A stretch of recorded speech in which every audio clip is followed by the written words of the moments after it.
विवाद है ना, ये सिर्फ सोशल मीडिया तक नहीं रहा, अब तो सड़कों पर भी उतर आया है। मतलब ट्विटर खोलकर देखिए, hashtag roll back UGC, hashtag shame on UGC, ऐसे हैशटैग्स की तो जैसे बाढ़ आ गई है। इससे साफ पता चलता है कि लोगों में गुस्सा कितना जबरदस्त है। लेकिन सवाल यह है कि इन नए यूनिवर्सिटी रूल्स को रिवर्स डिस्क्रिमिनेशन क्यों कहा जा रहा है, मतलब उल्टा भेदभाव। चलिए आज इसी पूरे मामले की तह तक चलते हैं और इसे समझते हैं। तो आज हम क्या क्या देखने वाले हैं। पहले तो कि इन यूजीसी नियमों पर इतना बवाल क्यों मचा है, फिर ये नियम असल में है क्या, इनके पीछे की कहानी क्या है, इस पूरे विवाद की जड़ क्या है, और हाँ, क्या इसमें कोई वोट बैंक की राजनीति भी चल रही है, और सबसे बड़ा सवाल, इसका हमारी नेशनल यूनिटी पर क्या असर पड़ सकता है। तो सबसे पहले बात करते हैं इस गुस्से की। देखिए, ये जो विरोध हो रहा है ना, ये सिर्फ स्टूडेंट्स तक ही सीमित नहीं है। और सबसे हैरान करने वाली बात तो ये है कि इसमें वो लोग भी शामिल हो गए हैं जो आमतौर पर ऐसे प्रदर्शनों से दूरी रहते हैं। इसी से पता चलता है कि मामला कितना सीरियस है। अच्छा, तो आगे बढ़ने से पहले ये समझना बहुत जरूरी है कि आखिर ये यूजीसी है क्या, और ये जो नए नियम हैं वो कहते क्या हैं। तो देखिए, यूजीसी का मतलब है यूनिवर्सिटी ग्रांट्स कमीशन। इसे आप आसान भाषा में भारत की हायर एजुकेशन का बिग बॉस कह सकते हैं। जैसे सारे बैंकों के लिए आरबीआई होता है ना, वैसे ही सारी यूनिवर्सिटीज के लिए यूजीसी है। और ये इतना पावरफुल है कि इसके बनाए नियम देश की हर यूनिवर्सिटी को मानने ही पड़ते हैं, नो क्वेश्चंस आस्क्ड। यहां एक बहुत जरूरी बात समझनी होगी, ये रूल्स हैं, लॉ नहीं। मतलब इन्हें यूजीसी ने बनाया है, हमारे पार्लियामेंट ने पास नहीं किया। और यह सुनने में छोटा सा फर्क लग सकता है, लेकिन इससे बहुत बड़ा अंतर पड़ता है कि ये नियम कैसे बनते हैं और कैसे लागू होते हैं। तो इन नियमों का कह सकते हैं जो कोर आइडिया है वो क्या है। देखिए, ये नियम एक खास फ्रेमवर्क पर बने हैं। ये इस आधार पर बनाए गए हैं कि भेदभाव एक वन वे स्ट्रीट है। मतलब भेदभाव करने वाले जनरल कैटेगरी के स्टूडेंट्स और स्टाफ होंगे, और भेदभाव का शिकार होंगे एससी, एसटी और ओबीसी कैटेगरी के स्टूडेंट्स। और हाँ, इन नियमों को बिल्कुल भी हल्के में नहीं लिया जा सकता। अगर कोई यूनिवर्सिटी या स्टूडेंट इन्हें नहीं मानता, तो सजा बहुत बहुत ही ज्यादा गंभीर है। यूनिवर्सिटी की मान्यता तक रद्द हो सकती है, स्टूडेंट्स की डिग्री रोकी जा सकती है, और तो और उन्हें आगे यूजीसी के एग्जाम देने से भी बैन किया जा सकता है। मतलब दांव पर बहुत कुछ लगा है। अब सवाल ये उठता है कि आखिर इन नियमों की जरूरत पड़ी ही क्यों। मतलब ये रूल्स अचानक से तो आए नहीं होंगे। इनके पीछे एक बहुत ही दुखद, एक दर्दनाक कहानी है, जिसे समझना इस पूरे मुद्दे को समझने के लिए बहुत जरूरी है। देखिए, ये पूरी कहानी शुरू होती है कुछ दुखद घटनाओं से। 2016 में रोहित वेमुला केस, फिर 2019 में पायल तड़वी केस। इन दोनों स्टूडेंट्स की मौत ने पूरे देश को हिलाकर रख दिया था। इसके बाद मामला सुप्रीम कोर्ट पहुंचा, और सुप्रीम कोर्ट ने ही यूजीसी को निर्देश दिए कि कैंपस में भेदभाव रोकने के लिए कड़े नियम बनाए जाएं।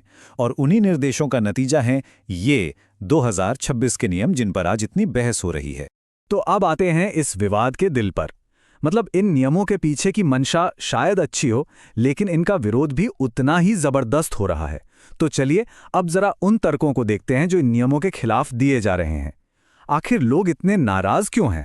तो देखिए, ये मामला एक सिक्के के दो पहलुओं जैसा है। एक तरफ नियम का मकसद है एससी, एसटी, ओबीसी स्टूडेंट्स को भेदभाव से बचाना, बिल्कुल सही बात है। लेकिन सिक्के का दूसरा पहलू यह है कि जो लोग इसका विरोध कर रहे हैं, उनकी सबसे बड़ी चिंता यह है कि जनरल कैटेगरी के स्टूडेंट्स और फैकल्टी को झूठे आरोपों से कौन बचाएगा। कहीं इन नियमों का गलत इस्तेमाल तो नहीं होगा। जो लोग इन नियमों की आलोचना कर रहे हैं, उनके कुछ की पॉइंट्स हैं।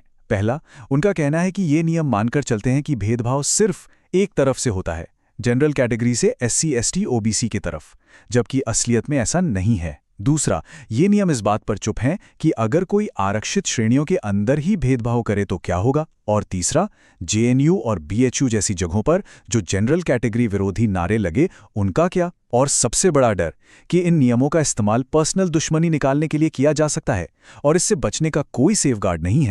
और ये डर इसलिए भी है क्योंकि शिकायत का जो प्रोसेस है वो बहुत बहुत ही ज्यादा तेज है। शिकायत फाइल हुई तो 24 घंटे के अंदर कमेटी को मिलना होगा, 15 दिन में रिपोर्ट देनी होगी, और अगले 7 दिन में एक्शन लेना होगा। तो आलोचकों का यही कहना है कि इतनी तेजी में कहीं न्याय करने की जगह जल्दबाजी में फैसले ना हो जाए, और किसी को अपना बचाव करने का ठीक से मौका भी ना मिले। अच्छा, तो ये तो हुई कैंपस की बात। लेकिन इस कहानी में एक और एंगल है, और वो है पॉलिटिक्स का। कई लोगों का यह भी मानना है कि इन नियमों के पीछे सिर्फ सामाजिक न्याय नहीं बल्कि एक बड़ा राजनीतिक खेल भी है। आरोप सीधा और साफ है। आलोचकों का कहना है कि इन नियमों की टाइमिंग बहुत कुछ कहती है। उनका मानना है कि ये आने वाले चुनावों, खासकर उत्तर प्रदेश जैसे बड़े राज्य के चुनावों को ध्यान में रखकर लाया गया है, ताकि एससी, एसटी और ओबीसी समुदायों के वोटों को एक साथ लाया जा सके। और जब हम देश की आबादी के इन आंकड़ों को देखते हैं तो ये चुनावी एंगल और भी साफ लगने लगता है। ओबीसी, एससी और एसटी समुदाय मिलकर देश की आबादी का एक बहुत बहुत बड़ा हिस्सा बनाते हैं, तो जाहिर है चुनावी गणित में ये आंकड़े बहुत मायने रखते हैं। चलिए 1 मिनट के लिए राजनीति और इन सारे आरोपों को साइड में रखते हैं। सबसे बड़ा, सबसे जरूरी सवाल यह है कि इन नियमों का हमारे समाज पर लॉन्ग टर्म में क्या असर होगा। और डर इसी बात का है कि यूनिवर्सिटी कैंपस, जो असल में एकता और भाईचारे को बढ़ावा देने की जगह होनी चाहिए, कहीं वहीं पर ये नियम शक और बंटवारे की दीवारें न खड़ी कर दें। कहीं ऐसा तो नहीं कि हम समाज को जोड़ने के बजाय उसे तोड़ने वाले बीज बो रहे हैं। सोचिए, अगर आप बंटवारे के ये बीज ठीक उसी जगह बोना शुरू कर दें जहां लोग एक साथ रहना सीखते हैं, तो फिर आगे क्या होगा? यूनिवर्सिटीज वो जगह हैं जहां देश का भविष्य तैयार होता है।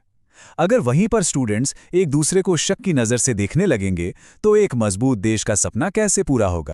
तो आखिर में सवाल यही है, क्या ये नियम वाकई में बराबरी लाएंगे या फिर ये ऐसी दीवारें खड़ी कर देंगे जो हमारे समाज को और बांट देंगी? क्या ये नियम न्याय का रास्ता है या विभाजन का? ये एक बहुत ही मुश्किल सवाल है और इसका जवाब हम सबको मिलकर सोचना होगा।